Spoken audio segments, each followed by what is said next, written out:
Okay, and we've got a few e-gauges out there, but I'm just gonna type the word e-gauge, and up comes finding your device. Plain and simple. And this device number is 26548. And there it is. And you click on 26548, and I'm now connected. Just that simple. You do not have to download any software. It's all right there. I'm of the assumption that you guys can get connected to this from home, but you'll have to check it out. So you can connect to anybody's e-gauge then? If you know the number, yes. And if there's a password set up So on it. everyone is a different number then? Everyone's a different number. Like Yeah. not all same, that Yeah. size? I mistakenly went into 26458, and I changed a lot of the settings, only afterwards realizing that it was somebody's in Illinois. That's kind of like a bad feature. It is a bad feature. But it was a feature that, it was my mistake. I sent a request to the eGauge people for access to 26458 and the other ones, because somebody put a password in from last year and I wanted it all reset, all of them reset, and I gave him the wrong number. So he reset somebody's password in Illinois, under the context that I Did you let gave him. the person in Illinois know, or did you just kind of? I fixed it up and went back in. I don't know, I never got a slap in the wrist or an apology, I would have tried to an apology, so. All right, so what you're gonna see, and I'm not gonna go into a whole lot of this, but it goes based on time. And right now it's April the 12th and Friday the 13th. There is no data because I Friday the just hooked that 13th. up, all right? So we're gonna leave this running over the weekend. What it's monitoring are receptacles from the floor, computers, my office, the heat pump. No, not the heat pump. The heat pumps are all fed from breakers that are down by the washroom. And there used to be an e-gauge on down there, but I think the second year students had a need for that, and I think they've taken it. Okay? So, connection-wise, I'm gonna go through a little bit of the discussion here from the manual point of view. You can find the operator's manual on this. You can go back and just take, I'm gonna leave that open up another tab here, but.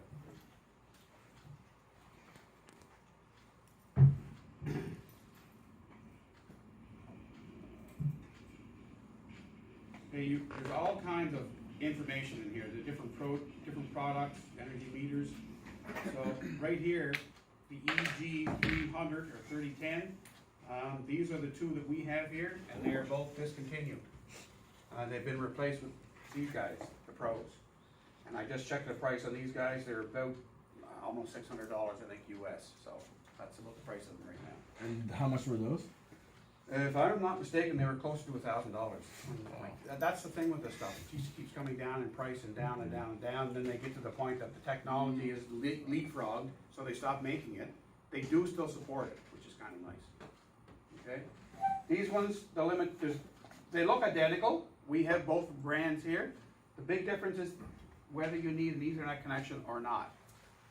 And the or not part is right here. You can plug it in with a Cat5 cable, or instead of having to plug it into the Ethernet, the newer version has a wireless capability, and it will broadcast to this thing.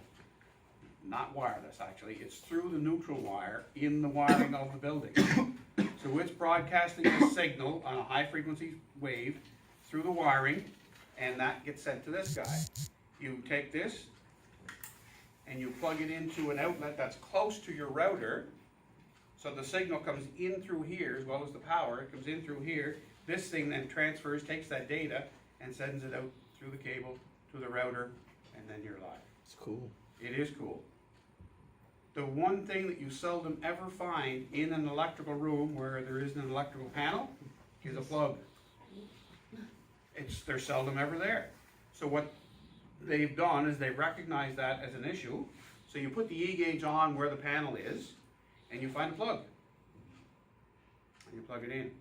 Now, it's looking for L1 on here, or L2 on here. You have to match this, and I'm gonna explain that in a That's minute. plugging into what, the road? Your router. Router?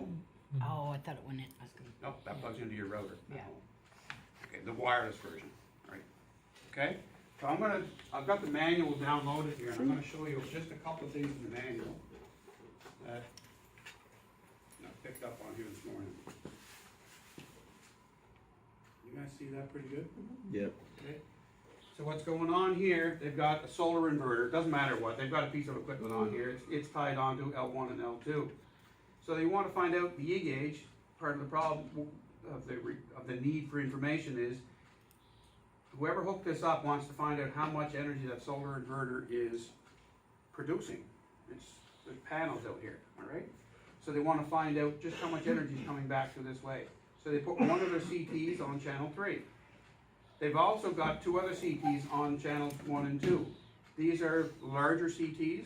You have to program the thing to let it know that this is a big CT. And if you take a look in around that panel over there when you get a chance, you're going to see two bigger ones on the main lines coming in. They're on that as well. Okay? So right here, this configuration, we're monitoring the power on both phases, and we're monitoring how much power is being produced by the solar inverter. All right, for that particular application. The neutral wire is connected in here, L1, L2, and L3 is not needed because this is only a single phase system, L1 and L2. You just don't need L3 for that particular application. Okay? There's a lot of information in this manual. One of the things that I want to talk to you about, the status lights. You'll notice on there, there's a little blue, right now, blue blinking light. It goes green, it goes yellow, it goes red, it goes blue. The color of the light, the LED that's there, and the speed with which it's blinking dictate different things. If it blinks slowly or blinks rapidly, it depends what color it is. All that information is available to you in the manual, so you can tell exactly Blue and black. what's going on. All right, so that's probably in there. All right, so here's the data communications link. All of these units have this Cat5 connector on it. If you want to use it, you can. But if it's got that wired capability of being able to send to that plug, you don't need to. Okay? You have to pick and choose which one you plug this thing. You can get your communications with this. So the manual steps through a lot of different information here. Here is the CT connector itself, labeled from 1 to 12. If you make a mistake and you kind of bridge the connector between, instead of going right into 12, if you make a mistake and put it on half on 11 and half on 12, you're not going to blow anything up. Okay? They're made pretty robust in that respect. All right? One of the things you have to make sure of when you plug your CTs in, however, is that they are, there's the status LED. I'm going the wrong way in this, but okay. Power plug. This thing has to have power, obviously, before it's going to work. All of these things that you plug in here, they're just measuring the power, but this thing has to have power in order to work. You have to have something plugged into L1 and neutral at a bare minimum. If you have a single phase system and it's only 110 volt, L1 and neutral, that's all you need. Most systems, most panels you're going to connect in, you need L1, L2, and neutral. So it'll just be these three right here. If you've got a three-phase system, there's your third wire. The configuration that I showed you here has that three-phase system.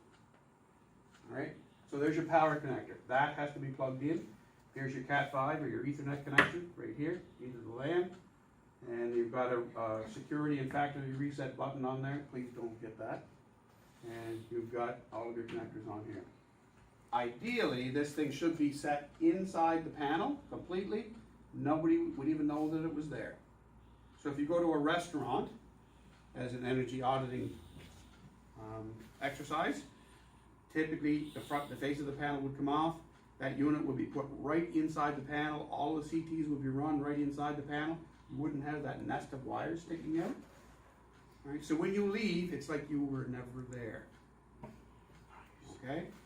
The problem with the old school E-gauges is that you had to run that Cat5 connector out to a LAN port somewhere. And you're not allowed to leave a wire dangling out of a panel at a restaurant. You can't do that. So that's why they've come up with this newer transmitting the signal via the neutral wire.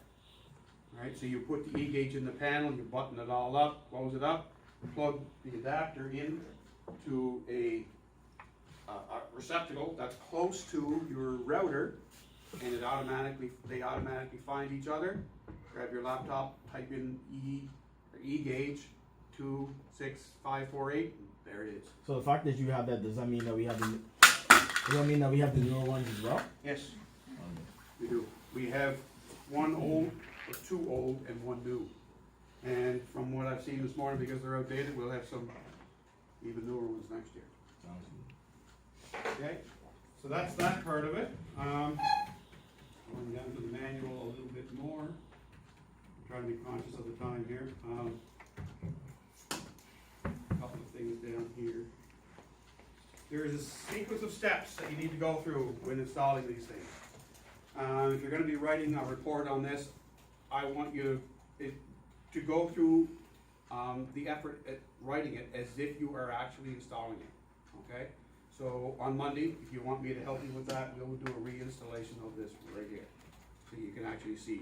You're not allowed to get your hands in the panel, it's on me. So I'll be doing that on your direction. Take a look at the CTs when you get a chance. The CTs have a direction arrow on them. And it's crucial that they be put on the right way. Now there's green ones, there's white ones, and there's black ones. They're all effectively the same thing. This one here is a 30 amp. So back to my discussion on that, you have to tell the CT, tell the E-Gauge that you've hooked this CT on what wire, and the direction is, the direction arrows are, where's the direction arrow that? Right here. It says source and load. Okay, source is the breaker. Load is the load. So the wire coming out of the breaker would be going this way. Be careful when you open these up if you're playing with them. Just stick your fingernail underneath here and it'll swing open. Don't force that too much because that will break. You lay the wire in here and you close that up again. So assuming this is the wire and a single wire. Now this thing is monitoring how much inductive magnetic induction is developed on that wire in that half-inch area when there's current going through it. Fleming's left-hand rule, right-hand rule, remember there's magnetic induction developed? This thing senses that. Does the wire have to be tight in there, or can it No, be loose like that? Loose, really loose. So it doesn't matter if it falls down Nope. on the line as it's in Not there? one Okay. bit, no. As long as it's completely encapsulated in there, and only one wire. You can't have two like I've got here, all right? That implies current both ways. Net result, 0. Right? That makes sense? So this one here is a 30 amp. The polarity is, the reason that they want you to do or be careful of the source and the load is the polarity of this thing. And in this manual here, it does show that on the connectors going into the E-Gauge, it's black then white if the connector's kind of facing you above you. I'm not sure why this one's not on here, but it's in there somewhere. There are white ones, just a different manufacturer, but this one here has a load side on it, but it also has a point and arrow pointing to the load. So the load is down here that way. So the breaker is here, wire goes through, it's the same setup, all right? That's that. This here is a fairly in-depth installation process. It talks about that home plug adapter, that white thing that I just dropped on the floor. It talks about that here a little bit, okay? But there is a step-by-step sequence. I have hooked up dozens of these things for students out on site, especially during OJT time. Everybody has to get all the information that they can possibly get, and we have 2 or 3 of these units, and we're getting more and more every year. So when the time comes, you guys are responsible for having to set it all up and configure it. My job as the electrician is to get into the panel and hook it up on your advice. If you don't tell me which way to orientate the CTs, I will intentionally hook them up backwards for you, on you, every time. Just to make sure you're aware of the fact that you need to tell me what to do. Alright? Nothing worse than hooking everything all up, letting it sit there and soak for a week, and then discover that your data is absolutely useless to you. That's frustrating. Does that happen? Yes, it does. You'll do safety mistakes. I will cover off on the safety mistakes. I'm not gonna make, I'm You're making not gonna sure. make something that, I'm not gonna if I walk told out of you here at wrong, the end of it's the year gonna with the blow nickname up. of Sparky. yeah. That's not happening. Alright? That make sense? As far as this goes, I need you guys to make sure that you can read through that and understand that. So on Monday, we're gonna have another discussion about this. Please have a look at that stuff. That's all accessible online. It's not in SAM, it's online. E-Gauge, products, literature, it's all right there. They don't hide anything, alright? So Make which sense? one's the 300 and or the 3000 you want us to read on? Yep, Or it's a 3010. 30XX, XX, okay. okay? The C2 So that's that measures part of it. thermal energy, right? And there's some detailed The steps first here, one. like what's the black wire, what's the white wire, like there's That's the different third. plugs here to go into. Here's what I told you here with the black wire and the white wire on the C1 to C12 inputs, have to be done that way. Okay, there's just a lot of stuff to go down through here, and we don't have time to do it today. Alright, accessing it, if you type Guage, write this number down, 26548. Remember that. You should be able to access that from home. And I'm gonna leave it running over the weekend, alright? You should be able to get some information on it. That make sense? There's a lot more to it. Programming the thing, we're gonna talk about that on Monday, because it gets a little strange. So do Okay? you just leave that hooked up all the time in this class? More or less, yeah, yeah. It's a great place for a teaching tool, it's right there. I have permission to open and close that panel at will, so I think I do. Shut your videos off, I'll say it different. Alright, okay with I that? just didn't wanna miss what you Okay. said, cause I was No, like, I- I'll forget half of this stuff. No, and I have no haven't- problem with that. I have no, As long practice as it with it, doesn't so land I on wouldn't know. Facebook or Oh, YouTube, it's I'm gone. cool with that. Give you a sensation. Yeah, you